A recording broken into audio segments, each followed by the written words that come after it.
ইমাম সাহেব নামাজ পড়াইতেছেন গালফ এয়ারের গতিতে, জাম্বু জেটের গতিতে। আল্লাহু আকবার, আলহামদুলিল্লাহ আলামিন আল্লাহু আকবার। তুই ইমামতি করিস ভাই, তুই মাটি কাইটা খা। বলেন তুই কি কাইটা খা ভাই? তোরে আমি কপালে চুমু দিয়া বলি নে, তোরে আমি এভাবে বলি ভাই আল্লাহর হস্তে তুই ইমামতি করিস ভাই, তুই মাটি কেটে খা, তুই রিক্সা চালায় খা, তাও তুই হালাল কামাই করে খাইতে পারবি। কিন্তু তুই যেই তরিকায় এত স্পিরিডে, বিমানের স্পিরিডে তারাবি পড়তাছ, তুইও শেষ, মুসল্লিও শেষ, তোরও জিন্দিগি শেষ, মুসল্লিদেরও জিন্দিগি শেষ। আপনি ইমামতিতে দাঁড়াইছেন, আমাকে রুকুর তাসবিহ পড়তে দেন না। আপনি ইমামতিতে দাঁড়াইছেন, আমি রুকু থেকে দাঁড়াবার পরে তাসবিহ পড়তে পারি না। আপনি ইমামতি দাঁড়াইছেন, আমি তাশাহুদ পড়তে পারি না, আমি দুরুদ পড়তে পারি না, আমি দুআয়ে মাসুরা পড়তে পারি না। আপনি ইমাম হতে পারেন না, আপনি আমানতের খেয়ানতকারী। কথা কি ঠিক বললাম? আমানতের ভাই, তুই রিক্সা চালা, তোর একটা অটো কিনা দেন, তুই অটো চালা একা, তুই স্পিরিডে চালাবি, টাকের তলে ফলে মরি যা, তাও তুই একা একা মরবি, কিন্তু আমাদের নিয়ে মরিস না তুই ভাই।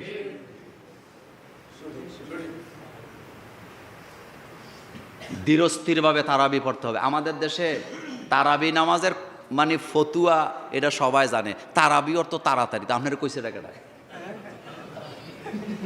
একেবারে গ্রামে গঞ্জে অঞ্চলে যেখানে যায় বলবেন ভাই তারাবি অর্থ কি? তারাবি অর্থ তাড়াতাড়ি। আপনি গোড়ার ডিম পড়ছেন। তারাবি অর্থ বলে তারাবি শব্দের অর্থ হইল বিশ্রাম নেওয়া, ধীরে ধীরে পড়া।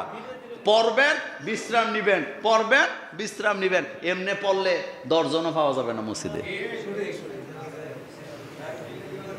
2 মসজিদে তারাবি শেষ হয়েছে। কয় মসজিদে? স্কেলে গেছে। আপনারে দিয়ে কই আর কি, কোথায় গেছে? চা খাইতে গেছে। যাই এক মসজিদ আরেক মসজিদের মুসল্লির জিগায়, তোমাদের নামাজ কয় মিনিট লাগছে? কয় আমাদের তো 22 মিনিটে না লাগছে। উনি আবার ওনার সাথে আরেকটা কয়, দেখছো কি ইমাম রাখছো, 1 ঘন্টা শেষ হয় না আর এরা 22 মিনিটে শেষ। এরকমের পণ্ডিত নাই ভাই। তোমার তারাবি পড়ার দরকার নাই ভাই, তুমি চলে যাও। তোমার রোজা হবে তারাবি না পড়লেও ভাই। তুমি এখানে এ তামসা করতে, এটা ফুটবল খেলা না যে এটা এমবাপ্পের গতিতে তুমি ফুটবল লইয়া দৌড় দিবা। এটা ফুটবল খেলার মাঠ, এটা ম্যারাথনের মাঠ না, এটা আল্লাহকে সেজদা দেওয়ার জায়গা। এখানে তামসা চলে না। ধীরস্থিরভাবে নামাজ পড়বেন। সল্লু কামা রাআইতুমুনি উসল্লি। রাসূলুল্লাহ পড়ছে যেভাবে আপনি নামাজ পড়বেন সেভাবে। রাগ করতেছেন আপনারা? এ কথাগুলো সত্য না মিথ্যা? ভাই তুমি যাও, তোমার তারাবির দরকার নেই।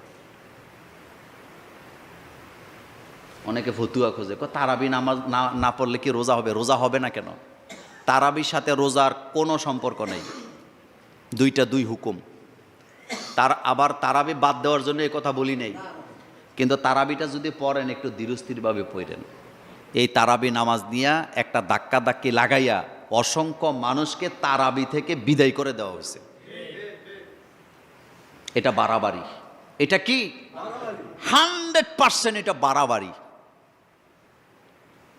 আপনি যে 8 রাকাত পড়বেন আমার কোনো আপত্তি নেই, আপনি 8 রাকাত পড়েন, কিন্তু 20 রাকাত ওয়ালাদেরকে 8 রাকাতে টেনে নামানোর অধিকার আপনার নাই, কারণ এটা নফল নামাজ। নফল নামাজ আমার ইচ্ছা হয়েছে আমি 20 রাকাত পড়বো, আমার ইচ্ছা হয়েছে আমি 40 রাকাত পড়বো, আমার ইচ্ছা হয়েছে আমি 31 রাকাত পড়বো, আমার ইচ্ছা হয়েছে আমি 8 রাকাত পড়বো।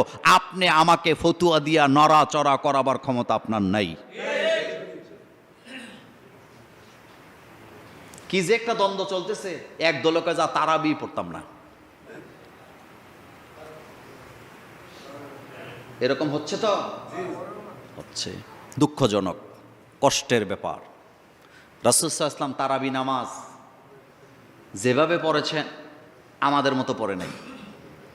হাদিসটা সবাই জানে কিন্তু কেউ ভয়ে বলে না। রাসূল সাল্লাল্লাহু আলাইহি ওয়াসাল্লাম 30 দিনেই তারাবি পড়েছেন, তার একটা দলিলও কেউ দিতে পারবে না। অথচ আমরা এটা নিয়ে ঝগড়া লেগে আছি। আবার কালকে সকালে কইন না যে মোল্লা ভাই তারাবি নামাজের বিরুদ্ধে ফতুয়া দিছে। আমি তারাবি নামাজের বিরুদ্ধে ফতুয়া দেই নাই, আমি তারাবি নামাজের রাকাত নিয়ে ফতুয়া বাজদের বিরুদ্ধে ফতুয়া দিছি। একটা লোক যদি 8 রাকাত পড়ে আমাদের কোন আপত্তি আছে? সওয়াব পাইব কয় রাকাতে? 8 রাকাত, এটা নফল নামাজ। কিন্তু আরেকজন লোক 20 রাকাত পড়ে, আপনি 20 রাকাতে বাধা দিয়ে তারে টাইনা 8 রাকাতে আনবেন কেন? এটা তো নফল ইবাদত, আপনার কোনো অধিকার নাই এটা নিয়ে বাড়াবাড়ি করার। সৌদি আরবে এই বছর তারাবি হইব 10 রাকাত, নে এবার চিন্নি খাও, 20-এও নাই 8-এও নাই, কততে গেছে? তো 20-এও নাই, তো কোনটা ঠিক? এবার যাও তুমি যাও ফতুয়া দাও, কানের চামড়া ফাটাই লেব থাবড়াইয়া। মক্কা মদিনায় কোনো বছর 20 রাকাত তারাবি হয়, কখনো 8 রাকাত হয়, কখন এইবার দিছে ঘোষণা কয় রাকাত? তা আপনি যে ফতুয়া দেন যে 10 রাকাত মানি না। এবার বুঝছেন তো ঘটনাটা কোন জায়গায় ঘটছে? এটা নফল নামাজ। শোনেন, তারাবি নামাজ কয় রাকাত পড়ছেন এটা গুরুত্বপূর্ণ নয়, কত সময় লাগাইয়া পড়ছেন সেটা গুরুত্বপূর্ণ। আমি কি কথা বুঝাইতে পারলাম? এরপরে আরেকটা কথা, সাহারি যেটা খান, কি খান? এটা শেষ রাতে খাবেন। কোন রাতে খাবেন? প্রথম রাতে খাইয়েন না, শেষ টাইমে খাওয়াটা সুন্নত। তারাবি শেষ করবেন 10 আয়াত 20 আয়াত পড়ার পরে যেন আজান হয়ে যায়, 40 আয়াত পড়ার পরে যেন কি হয়ে যায়? আজান হয়ে যায়, বা জামাত ফজর পরে তারপরে আপনি ঘুমাতে যাবেন যতটুকু পারেন। এই কাজটা করেন না, কারণ সাহারি আগে খাই আবার ঘুমাইলে ফজরের নামাজ কি? আজকে কি আমরা এই নিয়তটা করতে পারি যে আল্লাহ রমজানের মাসে আমার যেন জামাত ছুটে না যায়? এই নিয়ত কি করতে পারি? এই নিয়ত কি করতে পারি? আমাদের জন্য প্রত্যেকটা নামাজ যেন আমরা কিসে পড়ি? জামাতের সাথে আদায় করি। কারণ রমজানের মাস আসছে আমাদেরকে কামাই করার জন্য। কি করার জন্য? কামাই করার জন্য। আর হলো বাচ্চাদেরকে সেহরি খাওয়াবেন। কথা কর না কেন? কাদেরকে খাওয়াবেন? না, বাচ্চাদের চেহারা নষ্ট হয়ে যাবে ঘুম থেকে জাগলে। আপনার চেহারা কত সুন্দর, বাচ্চাদের চেহারা নষ্ট হয়ে যাবে। সাহারিতে ইফতারে বাচ্চাদেরকে রাখবেন, কারণ আপনার আমলনামায় গুনাহ আছে, আপনার দোয়া কবুল হওয়ার গ্যারান্টি নাই, কিন্তু বাচ্চাদের আমলনামায় গুনাহ নাই, হতে পারে তাদের কারণে, তাদের হাতের কারণে আমাকে আপনাকে আল্লাহ মাফ করে দিবে। এত আল্লাহ দেখেন, এই বাচ্চারা জাগবে, তারা শিখবে, এটা ইসলাম। তারা সাহারি খাবে। আর আমাদের দেশে বাসন টাসন জোরে নাড়া দিতে দেয় না, কয় প্লেটটা আস্তে শব্দ কর, উঠে যাবে, নাতি নাতকুর উঠে যাবে। এরকম অভ্যাস আসেনি? রাসূল সাল্লাল্লাহু আলাইহি ওয়াসাল্লাম বাচ্চাদেরকে জাগাইতে বলছে, সাহারি খাবে। আবার ফিডাইয়া তুললেন না, আবার উল্টা পাল্টা বুঝছেন না।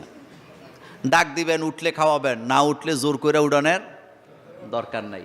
এটা স্বাভাবিক একটা প্রক্রিয়া। তবে ইফতারের সময় যদি সুযোগ থাকে, কর্মব্যস্ততা যদি না থাকে, সকলকে নিয়ে ইফতার করবেন। আর প্রতিদিন একজন না একজনকে ইফতার করাবেন। রাজি আছেন?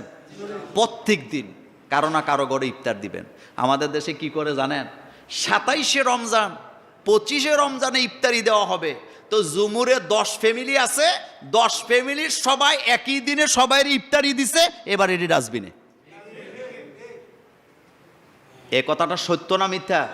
তো কেন রমজানের 1 তারিখে দিলে, ইফতারি দিলে সওয়াব হবে না? 2 তারিখ দিলে হবে না? 3 তারিখ দিলে হবে না? এই কাজটা করেন না। এটা এবার বন্ধ করেন, এবার বুঝাই দিলাম। ইফতারি যে কোনো দিন দেন রোজার মধ্যে, সওয়াব সমান হবে। কিন্তু না, আপনি যদি ঘরে যায় বলেন যে পাশের বাড়িতে একটু ইফতার দিতে চাই, 27শে আসুক, বলে কি বলে না? না, একই দিনে 14 ঘর থেকে 15 জনে ইফতার দেওয়ার দরকার নাই। 1 তারিখ থেকে শুরু করেন, ইফতারি দেন। একজনকে ইফতার করাইলে আপনি রোজা রেখে যেই সওয়াব পাইছেন, ইফতার করাইলে সেম সওয়াব পাবেন। আবার আমাদের দেশে কিছু অতি পণ্ডিত আছে, আপনি যদি বলেন আসেন না আপনার ইফতার করায়, হ্যাঁ সারাদিন রোজা রাখছে, আপনারে সওয়াব দেওয়ান লেগে। তা আপনার মতো বকিল দুনিয়াতে আসেনি, আপনি বুঝেনি নেই। সারাদিন রোজা রাখা আপনি যারা ইফতার করাবেন, ওনারে আপনি সওয়াব দেন নাই, বরং আপনি ইফতার করাইয়া পুরা রোজাদারের রোজা তো পাইছেন, যিনি ইফতার করলেন তিনি যে নেক কাজে সহযোগিতা করলেন তিনি ডবল সওয়াব পাবে। 1 নাম্বার সওয়াব পাবে ইফতারিটা করে তার এক ভাইকে নেক কাজ করার কি করলেন সুযোগ করে দিলেন। আর 2 নাম্বার হলে রোজা রাখে ইফতারি করলেন, এই 2 সওয়াবে ডবল পাবে না সিঙ্গেল পাবে? কয় আমি রোজা রাখে আপনারা সওয়াব দেবো। তা আল্লাহর কাছে সওয়াবের কোনো অভাব আছে? শুনেন, আমার এক কাছের মানুষ আমারে বলতেছে দোয়া করেন ইনশাল্লাহ দুনিয়াতে আমার টাকা পয়সা না থাকুক কিন্তু আখেরাতে যেন আমার টাকা থাকে। আমি তখন হাসি দিয়ে বলছি, আখেরাতে আপনি টাকা দিয়ে করবেন নাকি? আচ্ছা, আল্লাহর আদালতে যায় যদি 1 লাখ টাকার একটা বান্ডেল লইয়া দাঁড়ান, লাভ হইব নি? অনেকে মুখ বন্ধ করে আছে। আপনার দুনিয়ার টেহা আখেরাতে কোনো কাজে লাগবে? আখেরাতে কি লাগবে? আমল, নেক। বলেন কি লাগবে? নেকি। নেকি মানে ভালো কাজ। নেকি মানে কি? ভালো কাজ লাগবে। খারাপ কাজ দিয়ে জান্নাতে যাওয়া যাবে